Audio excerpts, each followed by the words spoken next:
السلام عليك يا رسول الله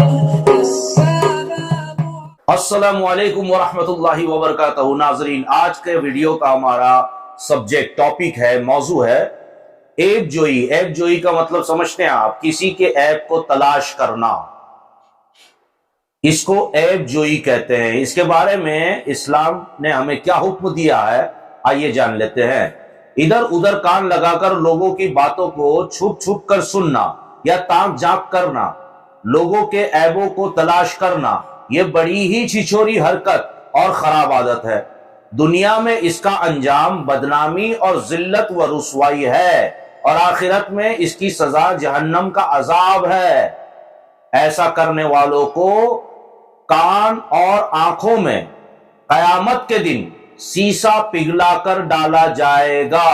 قرآن مجید اور حدیث خداوند قدوس اور ہمارے رسول کریم صلی اللہ علیہ وسلم نے فرمایا ہے وَلَا تَجَسَّسُوا، یعنی کسی کے عیبوں کو تلاش کرنا حرام اور گناہ ہے۔ مردوں کی بنسبت عورتوں میں یہ عیب زیادہ پایا جاتا ہے، لہذا پیاری بہنوں تم اس گناہ سے خود بھی بچو اور دوسری عورتوں کو بھی بچاؤ۔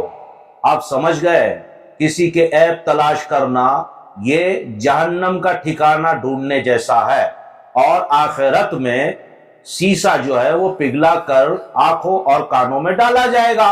آنکھوں میں اس لیے کہ عیب تلاش کر رہے ہیں، اور کانوں میں اس لیے کہ سن رہے ہیں اور سنا رہے ہیں کسی کے عیب کو، تو یہ بہت بڑا گناہ ہے۔ اللہ تبارک و تعالیٰ، اس کے نبی صلی اللہ علیہ وسلم نے فرمایا وَلَا تَجَسَّسُوا، یعنی عیب تلاش کرنا حرام اور گناہ ہے، اور مردوں کے بنسبت یہ عورتوں میں عادت زیادہ رہتی ہے، اس لیے بچنا چاہیے۔ چلیے اب بات آگے بڑھی گئی ہے تو میں اور ایک ٹاپک کو یہاں ملا دوں تاکہ آپ کو بھی آسانی ہو جائے۔ گالی گلوچ، یہ بھی دیکھیے عام عادت ہو چکی ہے ہمارے معاشرے میں۔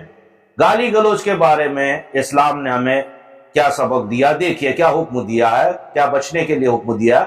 گالی گلوچ، اس گندی عادت کی برائی ہر چھوٹا بڑا جانتا ہے۔ یقیناً فحل اور فحش الفاظ اور گندے کلاموں کا بولنا یہ کمینوں اور رذیل و ذلیل لوگوں کا طریقہ ہے، اور شریعت میں حرام و گناہ ہے۔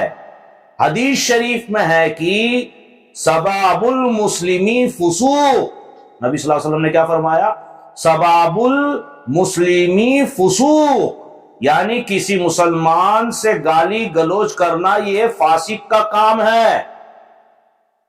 آج کل عورت اور مرد سبھی اس بلا میں مبتلا ہے، جس کا نتیجہ یہ ہے کہ بڑوں کی فحش گالیوں میں، جو ہم بڑے گالیاں دیتے ہیں یا ایسے کلمات بولتے ہیں نا، فحش گالیاں یا کلامیوں اور گالیوں کو سن سن کر بچے بھی گندی اور فحش گالیاں بکنے لگتے ہیں، اور پھر بچپن سے بڑھاپے تک اس گندی عادت میں گرفتار رہتے ہیں۔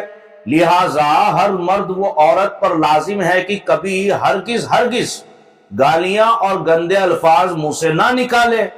کون نہیں جانتا کہ کبھی کبھی گالی گلوچ کی وجہ سے لڑائیاں ہو جایا کرتی ہے، اور مسلمان کی جان و مال کا عظیم نقصان ہو جایا کرتا ہے۔ اس لیے مسلم سماج کو تباہ کرنے میں بد زبانیاں یعنی خراب زبان، بد زبانیاں اور گالی کا بہت بڑا دخل ہے، بہت بڑا رول ہے بد زبانیاں اور گالیوں کا۔ اور ہم تو دیکھ ہی رہے ہیں آس پاس، اور خصوصاً ہمارے جو سوسائٹی ہے، ہماری جو سماج ہے، اس میں تو یہ عام ہو چکا ہے۔ وہی دیکھ دیکھ کے بچے بھی سیکھ جاتے ہیں گالیاں، پھر ایک وقت آتا ہے کہ بچے جو ہے ماں باپ بوڑھے ہو جاتے تو انہیں بھی گالیاں دیتے ہیں اور غلط باتیں کرتے ہیں۔ اسی کے بارے میں یہاں بتایا گیا ہے۔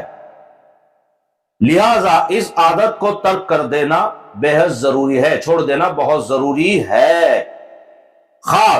دیکھیے آگے، خاص کر عورتوں کو اپنی سسرال میں اس کا ہر وقت خیال رکھنا چاہیے، کیونکہ